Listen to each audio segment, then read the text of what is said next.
Ahora hablaremos de la custodia. Bueno, ¿qué dice la Ley 1098/2006 sobre la custodia y el cuidado personal? La Ley 1098/2006, en su artículo 23, al referirse a la custodia y cuidado personal, la presenta como un derecho de los niños y una obligación de los padres o representantes legales, y se traduce en el oficio o función mediante el cual se tiene poder para criar, educar, orientar, conducir, formar hábitos, dirigir y tener una disciplina con base en una buena conducta. Asimismo, contempla que los niños, niñas y adolescentes tienen derechos a que sus padres, de forma permanente y solidaria, asuman directa o oportunamente la custodia para su desarrollo integral. Sin embargo, cuando los padres se encuentran separados y no ha sido posible lograr por medio de un proceso administrativo ante un comisario o ante un centro de conciliación, se establecerá de manera conciliada con quién vivirá el menor. El juez, a través de un proceso de custodia y visitas, podrá saber dónde se determinará. ¿De qué se trata el proceso de custodia? Bueno, el proceso de custodia es iniciado por alguno de los padres para solicitar ante una instancia judicial que se determine si será el padre o la madre quien tendrá la tenencia y cuidado personal del menor. En este proceso se podrá pedir no solo que se le otorgue la custodia a algunos de los padres, sino además la regulación de visitas y la fijación de cuota de alimentos al padre que no tenga la custodia. Es decir, a través de este proceso se regula la forma en que el padre que no vive con el menor compartirá tiempo con este. ¿Qué debo hacer para iniciar el proceso de custodia? Todos los procesos jurídicos relacionados con menores deben tener un enfoque que garantice los derechos y los intereses superiores del infante o adolescente. Así que es importante tener en cuenta los siguientes puntos. Primero, se requiere realizar una audiencia de conciliación antes de iniciar el proceso de custodia. La misma puede realizarse ante un centro de conciliación o una comisaría. En este punto se brinda el mejor acompañamiento para realizar la audiencia de conciliación.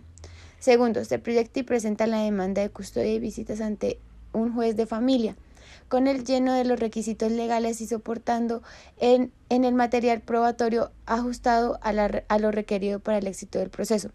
Tercero, asimismo, a las audiencias ante el juez, donde se adelanta la etapa de conciliación judicial, la audiencia del juicio oral, se practican las pruebas y finalmente el juez emite sentencia.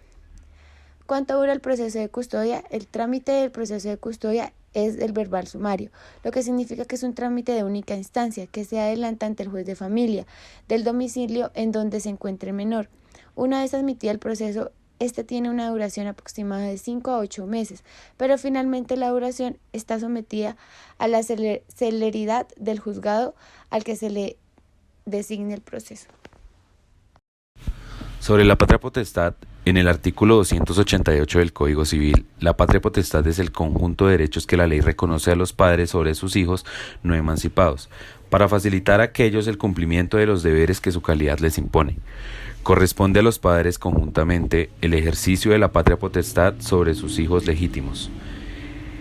El hijo de familia solo podrá comparecer en juicio como actor autorizado o representado por uno de sus padres, esto según el artículo 306 del mismo código que nos habla sobre la representación judicial del hijo.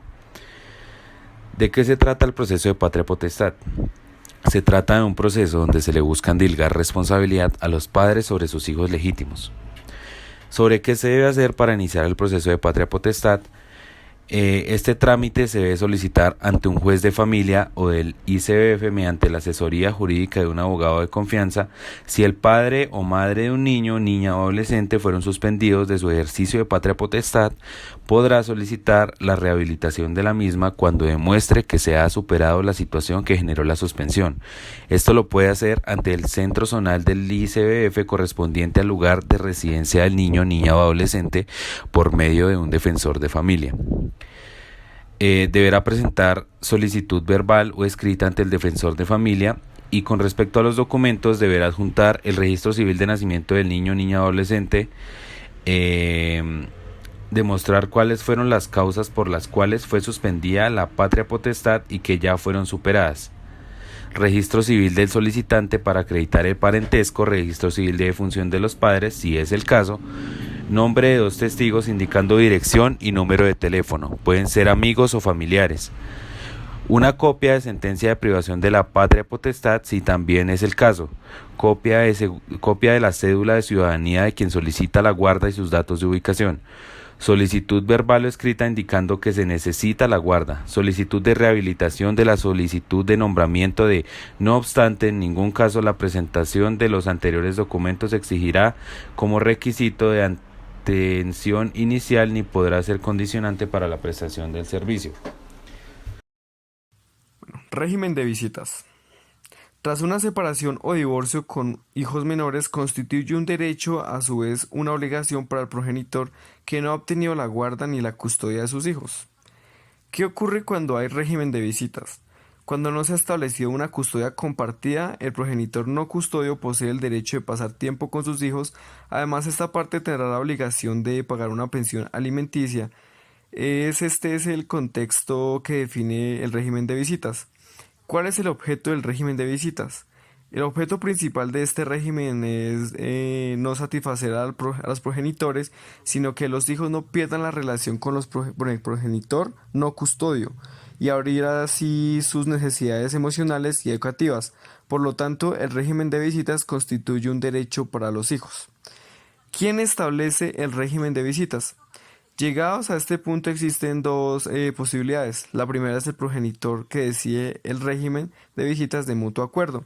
El segundo es el juez que decide en la sentencia del divorcio si no hubiera acuerdo. En primer caso, el mutuo acuerdo de divorcio de los progenitores y aspectos relacionados como el régimen de visitas que deben de quedar reflejados en el convenio regulador. En este documento se establecería la duración y el lugar de visita. ¿En qué puede consistir el régimen de visita? El régimen de visita más habitual es aquel que el progenitor no posee la guarda y la custodia puede permanecer con el menor en fines de semana alternos y un día intersemestral, digamos desde la salida del colegio hasta por la noche y así como la mitad de los periodos vacacionales de Navidad y verano. No obstante, puede existir diversidades de regímenes de visitas en función del caso concreto. Digamos, en la edad del menor que sigue distinguiendo entre los menores de 3 años, los hijos entre 3 y 14 años o los de más de 14 años. En cualquier caso, el progenitor no custodio debe conseguir entregar la pensión alimenticia incluso durante el tiempo que permanezca con su hijo. ¿Qué ocurre si se incumple el régimen de visita?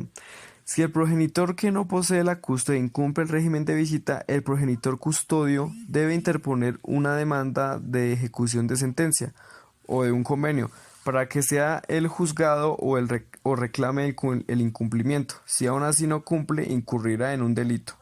Como este cumplimiento se produce de forma reiterada, el juez tras de la demanda puede limitar, restringir los horarios y la pernocta de los hijos o suspender el régimen de visita. Por lo último, en lo supuesto de que sea lo menor que se incumpla el régimen de visitas por voluntad propia, acerca a la mayoría de la edad debe respetarse sus decisiones y de todo caso revisar el régimen de visitas para que se adapte a la mayor medida de los deseos del menor.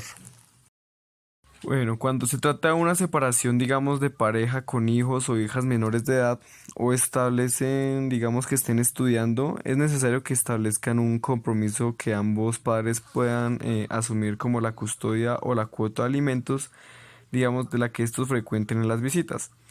Bueno, estos tenemos en cuenta que pueden tratarse dentro del proceso mismo del divorcio ante el juez de familia o un centro zonal de Instituto Colombiano de Bienestar Familiar como el ICF por medio de la conciliación extrajudicial.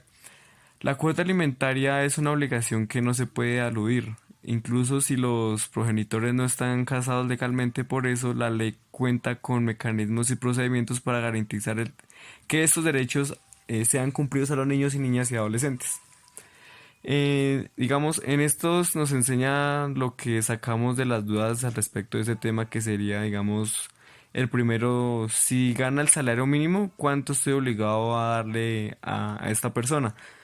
Bueno, la ley establece que la cuota alimenticia puede ser hasta el 50% del salario mensual y se reparte proporcionalmente según el número de hijos que tenga el padre o la madre obligado a pasar esta cuota.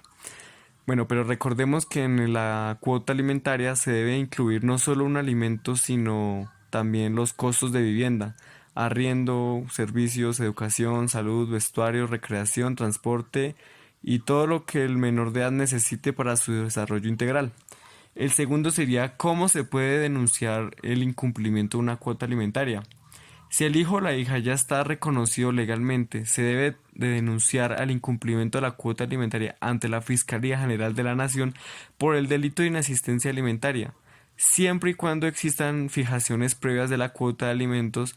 Otra manera de denunciar el incumplimiento en acercándose a un centro de zonal del ICBF para que el defensor de familia elabore la demanda para iniciar el proceso eh, ejecutivo de alimentos. Digamos que este busca asegurar el pago de la deuda.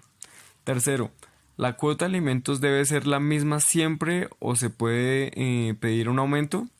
Bueno, la cuota alimentaria se puede incrementar o disminuir cuando las circunstancias hayan cambiado las necesidades del niño o la niña, o en su efecto del adolescente, se haya alterado a sí mismo cuando las condiciones económicas del padre o la madre se hayan modificado.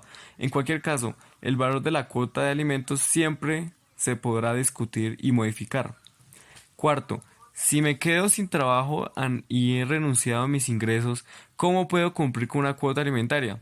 En estos casos, el padre y la madre que están obligados a cumplir con la cuota deben acudir al centro de zonal del ICBF más cercano donde se encuentra el niño o la niña o adolescente y solicitar la revisión de la cuota alimentaria teniendo en cuenta sus ingresos reales y la necesidad mensual del menor de edad.